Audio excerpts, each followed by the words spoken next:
Hi everybody, welcome to today's Flash Chat. My name's Sydney Shear. For those of you who don't know me, sorry about that. My name is Sydney Shear and I am the Development and Student Program Specialist at the CPT. I'm also joined today by Ashley Mativier, who is our Activities Coordinator. Hello. She's going to be manning the chat. Today we're going to talk about social media, and I'll go into exactly what we'll discuss. We're going to discuss the benefits of using social media for your student CPT chapter, how to use social media to promote your chapter, and some tricks and tips to kind of grow your numbers and use it in the most effective way possible. Then we're going to go through some best practices that other student CPT chapters have used and look at those examples.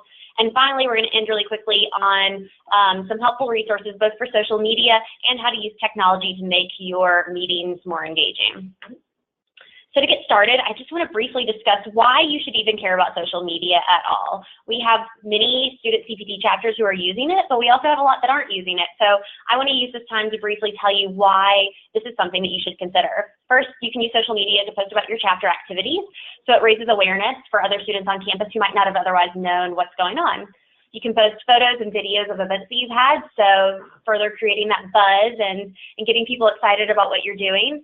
Another great thing that you can do is connect with other chapters. At our Student Leadership Conference this summer, chapters from all over the U.S. had a chance to get together and talk about what they're doing on their campuses. But throughout the year, we want you all to connect as well. So using social media is a great way to say, oh, look at what this school's doing. Maybe we should incorporate that into our calendar this year. It also helps you to recruit new members on your campus. Again, raising awareness, just showing people what it is that you all are doing. You can also promote ethics and leadership by sharing articles and insights that you all have about those topics. And then finally, we as the Student CPT National Office have a Facebook page and a Twitter account, and you can share our posts as well. And we appreciate that. Really quickly, I want to go through some tips and tricks that you can use to grow your social media and use it in the most effective way possible.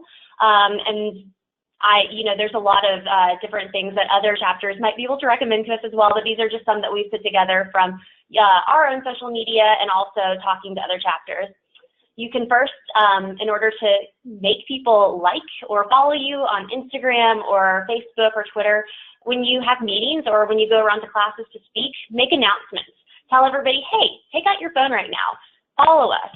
We are at, Rutgers SCPT. So whatever it is that your handle is, tell them take it out now. We did that actually at the Student Leadership Conference this summer, and that was really helpful. We got a lot of followers all at once. So that was a great way to do it. Then when you're actually putting together your content, in order to kind of, make people want to look at what you're doing, make it engaging. Use things like Facebook polls, Twitter polls. You can ask people questions. Try to get people engaged in the comment section. Another way to make things more engaging is to use images and videos. And I'm going to talk a little bit about some resources that you can use to make some great images later. But research is showing more and more that people want to see visual things on their pages. So it's really a great way to engage people and particularly get people to share your content. And that's my next point is to share. You have members, ask them to share the content that you post. If you're posting an event that you all have coming up or, an interesting article that somebody's written about ethics, ask them to share that information. When they share it, then their friends and family will share it, and then you'll get more likes and more engagement on your pages. If you send out email blasts to your student body, add your social media icons to those. If you don't know how to do it, we can help you, but usually there's some embedded forms to do that, and it's just simply a link. You could even just post the website URL, and people can click it and then follow you, just making it as easy as possible for people to follow you so they don't have to search for you. And then finally, use analytics. Facebook, Twitter, Instagram all have analytics. So you can go in there and use them for free and see which posts have been the most engaging, which have people shared or looked at the most. And when you can kind of look at that, you can decide, okay, well, it looks like this content is really what does best for our chapter. So you can continue to build upon that and create more content that will engage your audience. So now I want to go through a little bit. We have some chapters that are doing really great in terms of social media, and I've taken a few screenshots. This is certainly not the only chapters that are doing great. These are just a few examples, but I want to take you through what some other chapters are doing just to give you some ideas. So we have a few things that you can do in terms of social media. I think one great thing is just sharing event photos. It shows people what you're doing. It gets them excited about it. It kind of shows people what they can expect too. If they've never been to a meeting, I know it can be helpful sometimes for them to see what does a meeting actually look like. So it makes them feel more comfortable potentially coming in the future. So you can see Colorado Mesa has a Facebook page, and they posted actually just a few days ago some photos from a presentation that they had. They even, what I really like about this post is that they advertised an upcoming event that they have and said, will you be there? So, you know, it's engaging the audience. It's saying, hey, look at what we just did. We're doing something similar to it. Come on, we want you to be there. Another great thing that you can do is create Facebook events. This is another good way to just get the word out there about what you're doing.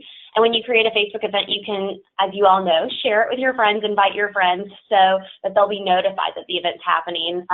Again, Colorado Mesa had a recent event that they shared on their Facebook page, and Truman State University has been doing the same thing. Theirs wasn't for a meeting, it was just for a fundraiser that they were having. And so I thought that was a great idea too, to create an event for it to let people know. Again, Truman State University, they used their Facebook page to share some publicity that they had gotten. They were featured on the front page of their school newspaper, so they shared that, and I think that that was a great way to let their followers know, hey, we are making waves, so get involved. Now, Instagram is another great way that we've had schools get out the word and engage their audience. I think Instagram is really very popular on college campuses, so I would highly encourage you all to get involved on this platform. Rutgers has a great Instagram account, and they actually are getting pretty close to our numbers of the national office when it comes to followers. So I think they're doing pretty good. It's 377 is a pretty impressive number. So kudos to them. But this is just kind of a screenshot of the front of their Instagram page, or showing the description that they have. It tells what the student CPT is, and then you can see a few examples of some of the posts that they're posting. Now, to get a little bit closer in one, here's one post that they did. It's for a meeting that they have coming up, and they created their own image to show what it is. It's appealing, it catches your eye, and I think, and it also, if you look at the bottom, says follow us, and has their Instagram handle. So they've done a really good job at engaging students on campus with their Instagram. Another great thing about Instagram is when you use it and you take pictures at your event, you can tag people in it, and that further, you know, gets people engaged, makes them like it, things like that. So another thing that we want to discuss while you're looking at how to boost your social media numbers and create more engaging content, I wanted to give you a few resources that you could use because it can be a little intimidating when you think, okay, well, how am I going to do this? You know, I'm not necessarily a graphic designer or a social media expert, but there's some great tools out there that are free, and you can use them to create great social media content. So the first one I want to talk about is Canva. Canva is a graphic design tool that you can use to create beautiful images. We actually use that a lot for our student CPT and CPT Facebook page.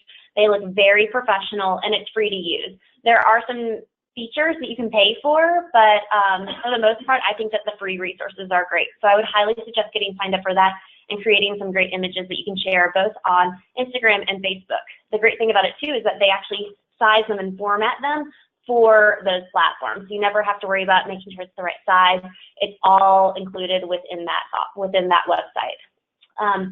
The next thing is Buffer. Buffer is a social media management platform. Now, if you just have, one user and you just want to schedule things a little bit out, not, schedule a whole month, it's free to use.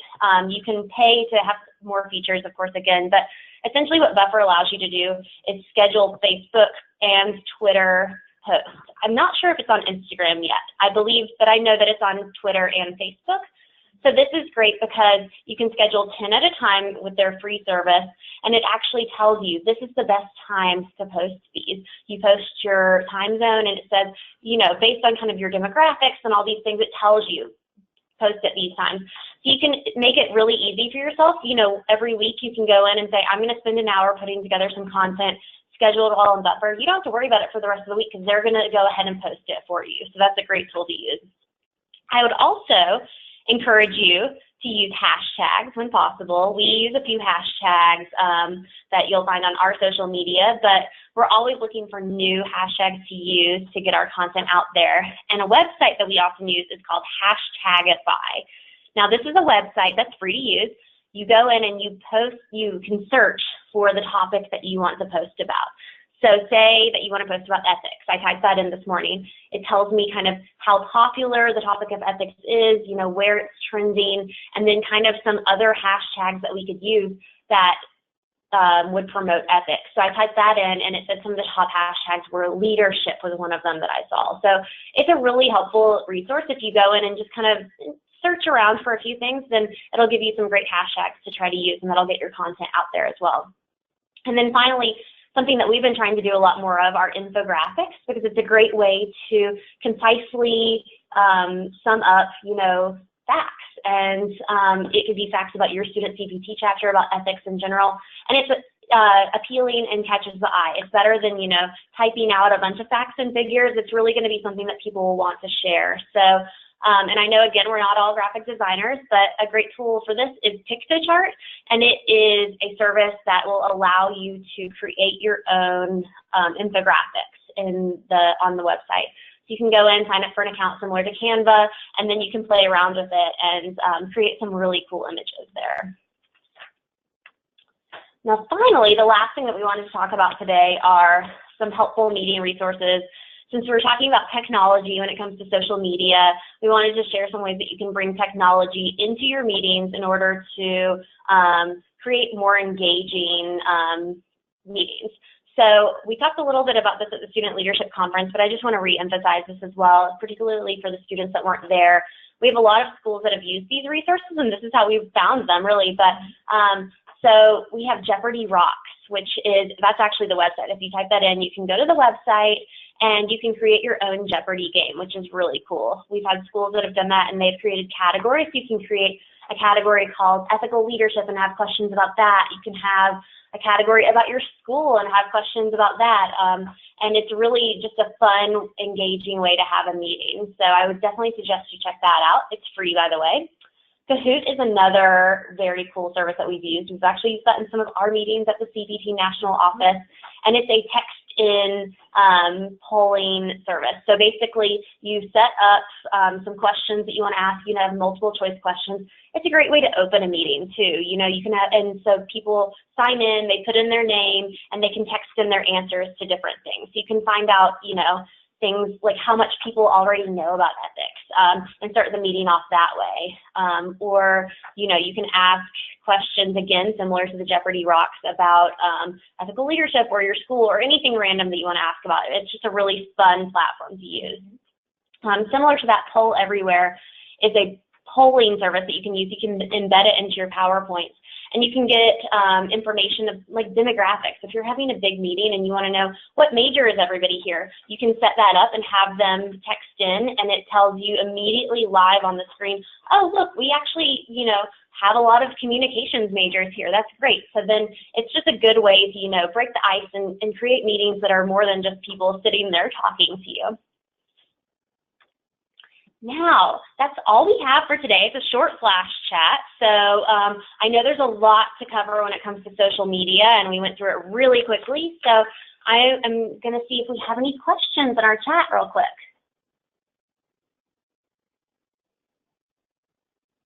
Okay, it looks like we don't have any questions right now, which is great. Before we close, though, I do want to let you know that you are welcome to email us, info@vcpt.org, if you have any questions about social media. If we don't have the answer, we do have a great communications team on staff here at NASBA, and we're happy to ask them or help you research it. Again, we're always here for you, so if you have questions, please feel free to follow up with us. And before we go, I just want to give you all a few reminders. First, keep your eyes open for announcements about spring flash chats. This is the last one for this semester, so we won't have any more in 2017, but we will have some great ones coming up in 2018, and we'll be sending out emails about that. Also, remember, as the semester starts to come to a close, which I know is crazy, remember to submit your end of semester activity reports and any remaining, end of semester reports and any remaining activity reports. So get those in so that we can get you all closed out for the semester and you can go have a great Christmas break in about a month and a half. And then also good luck on finals, and let us know if we can help you with anything. We're here to help and support you. And thank you so much for listening. Thanks, guys. Have a great week. Bye.